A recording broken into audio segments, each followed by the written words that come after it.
Hello everyone, welcome you all again in our YouTube channel The Science Hub.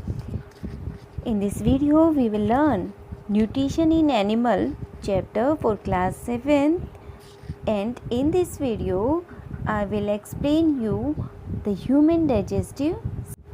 So dear students, let's discuss about the human alimentary canal. So first of all, let me tell you what is the alimentary canal.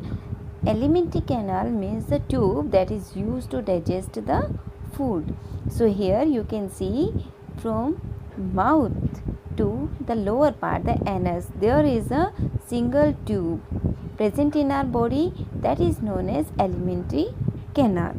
And in simply we can say the digestive tract also. Both of these are the same thing, and it is also known as alimentary canal. Okay, so let's discuss our alimentary canal, the human being digestive system. First of all, the mouth from which we can ingest the food. Here the buccal cavity, or we can say it is mouth. हम mouth के अंदर कोई भी food है उसको लेते हैं, chew करते हैं, in which our tongue, some salivary glands, these are the salivary glands present here. वो क्या करती हैं, हमारे माउथ के अंदर सलाइवा रिलीज़ करती हैं, उनके अंदर सेलिवरी अमाइलेज नाम का एंजाइम होता है. Dear student, as I have told you what are the enzymes in my previous video. मैंने आपको बताया था एंजाइम्स ऐसे केमिकल्स होते हैं जो हमारे फूड को डाइजेस्ट करने में हेल्प करते हैं. तो यहाँ सलाइवा जो है वो आपके स्टार्च को डाइजेस्ट करने में हेल्प करता है. तो इन सिंपल वेज हमारे माउथ के अंदर ही हमारे फूड का डाइजेशन जो है वो स्टार्ट हो जाता है. तो सलाइवा एक तो आपके स्टार्च को डाइजेस्ट करते हैं, सेकेंडली आपके फूड को स्लिपरी और वेट बनाता है, जिसे उसको इंगल्फ करना, उसको निगलना हमारे लिए, उसको स्वेलो करना हमारे लिए ईजी हो जाए. और टंग सलाइवा को फूड के अंदर मिक्स करने में हेल्प करती है, whereas teeth we chew the food to make them very small fine pieces of the food so that वो ईजिली हम उसको इंगल्फ कर पाएँ. And here you can see this is the pharynx. This is a common passage of air and food in our body. तो यहाँ से आपका air passage और फूड पैसेज सेपरेट हो जाता है. फेरिंग्स जो है ये कॉमन पैसेज है जहाँ पर एयर और फूड दोनों ही प्रेजेंट होते हैं, यहाँ पर दोनों को ही आना होता है. That is a common passage for air and food. तो आपके फूड माउथ ने च्यू किया, माउथ को हम ओरल कैविटी और बक्कल कैविटी भी बोलते हैं. We can say it is our mouth, it is our buccal cavity, और we can say it is our oral cavity. हम तीनों में से कोई भी नाम इसको दे सकते हैं. अब सिंपली आपने फूड को स्वेलो किया. स्वेलो करने के बाद आपका फूड जो है वो जाता है एक लंबी सी ट्यूब के अंदर. ये ट्यूब जो है उसको हम बोलते हैं फूड पाइप और oesophagus. ESOPHAGUS, it is oesophagus, या फिर इसको सिंपली हम फूड पाइप भी बोलते हैं. फूड पाइप का कोई बहुत मेजर रोल नहीं है. फूड पाइप सिंपली आपके फूड को आपके माउथ से आपके नेक्स्ट एलिमेंट्री पार्ट तक, नेक्स्ट एलिमेंट्री ऑर्गन तक पहुंचाते हैं, दैट इज़ स्टमक. ये देखिए आपको यहाँ पर जे शेप का एक स्ट्रक्चर आपको यहाँ पर देखने को मिल रहा है. This is known as stomach. अब स्टमक जो है ये बहुत इम्पोर्टेंट रोल प्ले करता है in digestion of our food. First of all, stomach release a hydrochloric acid, it is HCl in our food. जैसे ही कुछ भी फूड मटेरियल आपके स्टमक में पहुंचता है ये उसके अंदर हाइड्रोक्लोरिक एसिड को रिलीज़ कर देता है. It is a strong acid, बहुत ज़्यादा खट्टा होता है, और ये आपके फूड के अंदर प्रेजेंट जर्म्स, बैक्टीरिया वगैरह अगर कुछ है उनको किल कर देता है, जिससे आपका फूड आपके लिए सेफ़ हो जाता है. सेकेंडली, स्टमक जो है वो म्यूकस रिलीज़ करता है. म्यूकस क्या होता है? एक चिपचिपा सेमी सॉलिड सा लिक्विड है जो आपकी पूरी की पूरी एलिमेंट्री कैनाल और आपके स्टमक की इंटरनल वॉल को कवर करता है। क्योंकि जो HCl है, मैंने आपको बताया ये स्ट्रॉन्ग एसिड होता है, बहुत ज़्यादा बर्निंग सेंसेशन देता है। अगर तो ये स्टमक की वॉल से टच होगा तो आपके स्टमक में अल्सर होने के चांसेस रहते हैं, जो म्यूकस उसको कम कर देता है और आपके स्टमक को सेव कर देता है। तो ये जो लेयर है mucus layer, it is very important layer in our body. आपके एलिमेंट्री कैनाल में ये बहुत इंपॉर्टेंट रोल प्ले करती है। आप बहुत गर्म खाना खाते हो, ठंडा खाते हो, कोई हार्ड सब्सटेंसेस आप निगल लेते हो, तो वो डायरेक्टली आपके इंटरनल ऑर्गन्स के वॉल को टच नहीं कर पाते हैं और वो आपके ऑर्गन सेफ रहते हैं, just because of the presence of mucus layer inside them. And next, यहाँ से फूड आपका जाता है आपके इस पार्ट में। This is the swallowing, this is the raised part of the stomach, इसको हम बोलते हैं ड्यूडिनम। ये ड्यूडिनम जो है, यहाँ पर वन वे वॉल लगी होती हैं डियर स्टूडेंट। जैसे आपके रूम की जो डोर है वो सिर्फ एक ही डायरेक्शन में ओपन होते हैं, इसी तरह से यहाँ पर मस्कुलर वॉल बने होते हैं जो सिर्फ एक ही डायरेक्शन में फूड को, सिर्फ फॉरवर्ड डायरेक्शन में फूड को पास होना अलाउ करते हैं। जैसे ही फूड बैक होने की कोशिश करता है, ये डोर क्लोज हो जाते हैं, यानी वॉल्व क्लोज हो जाते हैं और आपका फूड आपके इंटेस्टाइन से वापस स्टमक में नहीं आ पाता है। दिस इज़ द रीज़न, जब तक फूड आपके स्टमक में होगा तब तक ही आपको वॉमिटिंग हो सकती है। आफ्टर दैट एक टाइम अगर फूड आपका स्टमक को पास कर चुका है, उससे आगे निकल चुका है, फिर वापस से वॉमिटिंग के थ्रू वो फूड आपके माउथ से बाहर नहीं आएगा। And here you can see this is a brown colour organ present here, this is known as liver. ये बहुत ही इम्पोर्टेंट ऑर्गन आपकी बॉडी का है। इसके अंदर आप देखते हो ग्रीन कलर की एक पाउच है जिसको हम गॉल ब्लैडर बोलते हैं। लीवर जो है ये आपके ब्लड के, आपके फूड के अंदर मिलाता है बाइल जूस, जो आपके फूड में प्रेजेंट फैट, कार्बोहाइड्रेट्स, लिपिड्स वगैरह को डाइजेस्ट करता है। तो ये बाइल जो जूस है इसमें बहुत सारे एंजाइम्स प्रेजेंट होते हैं, जिनके बारे में डिटेल में हम आगे की क्लासेस में, हायर क्लासेस में हम इनका डिस्कस करेंगे। एंड आफ्टर दैट ये सब क्या करते हैं, अपने फूड जो भी इनका सिक्रीशन है वो सब फूड में मिक्स करते रहते हैं। जैसे हम अपने दही को फेंटते हैं, उसको चर्न करते हैं, उसमें से मक्खन बाहर निकल जाता है ना, बिल्कुल ऊपर फ्लोट करने लग जाता है। ठीक वैसे ही ये सारे एंजाइम्स जो टाइम टू टाइम आपके फूड में मिक्स हो रही है, वो अपने पर्टिकुलर न्यूट्रिएंट्स को सेपरेट करने का काम कर रहे होते हैं। अब फूड जाता है आपकी इस बहुत ही डेंसर पतली सी ट्यूब के अंदर, ये होती है आपकी स्मॉल इंटेस्टाइन।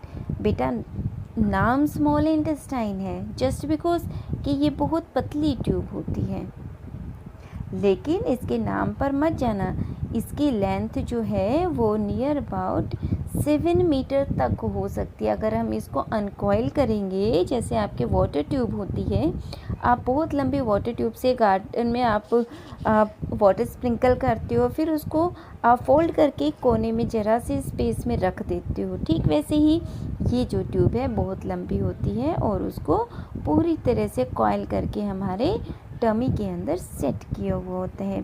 और यही वो जगह है जहाँ पर सारे के सारे न्यूट्रिएंट्स आपके फूड से सेपरेट कर दिए जाते हैं और आपके इसके बाहर बहुत ज़्यादा ब्लड की ट्यूब्स, ब्लड कैपिलरीज, इसके बाहर इसका नेटवर्क बना हुआ होता है और इनकी ब्लड्स जो मेम्ब्रेन है, इंटेस्टाइन की मेम्ब्रेन है, उससे फिल्टर होकर के आपका जो भी न्यूट्रिएंट है वो ब्लड ट्यूब्स के अंदर एंटर हो जाता है, जिसको हम एब्जॉर्प्शन बोलते हैं। ठीक है, और यहाँ से पूरा का पूरा एब्जॉर्प्शन प्रोसेस सिर्फ और सिर्फ स्मॉल इंटेस्टाइन में होता है। स्मॉल इंटेस्टाइन से ही सारे न्यूट्रिएंट्स आपकी ब्लड में एंटर हो जाते हैं।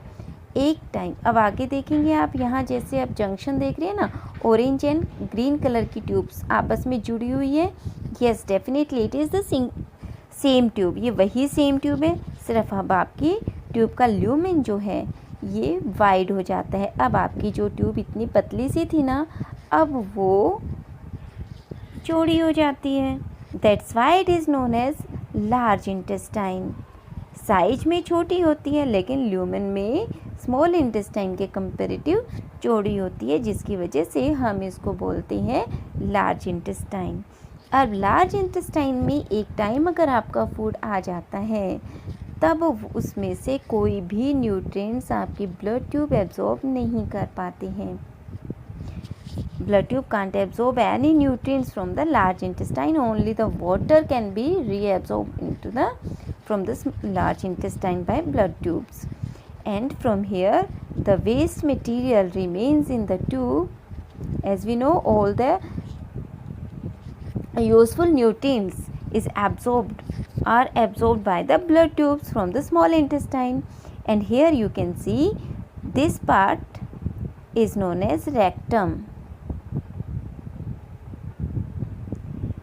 Here the waste food remains stored for some time in this part of the alimentary canal, that is known as rectum, and after some time it can be removed from the last part of the alimentary canal, that is known as anus, and we can get rid of from the waste material by excreting the waste from the anus.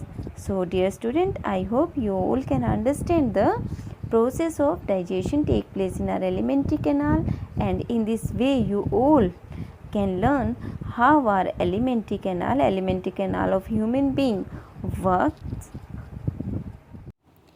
And now let me explain the digestive system or alimentary canal of herbivorous animals or ruminants. So students, let's see. This is the diagram showing the alimentary canal of a cow. Here I have used a word ruminant. So let me explain what is the meaning of ruminant. Students, the stomach of animals, those eat herbs or grasses or fodder, means those are herbivores, having a different type of stomach as compared to human being. It is mainly consists of 4 different parts. Here this is the first part known as rumen, and this is the second part, that is reticulum, and here omasum is the third part, and fourth part of the stomach is abomasum. Here we can see these 4 parts of the stomach where the animals eat grass. They swallow the grass without chewing them, and here in rumen, first they store in rumen for some time, and here they get partially digested. After getting partially digested, they come to the second part of the stomach, and this partially digested food is known as curd. And when this curd come into the second part, that is reticulum, from here the lumps of the curd comes into the mouth of the animal again, and now when the animal become at rest, they chew the curd and mix saliva in it.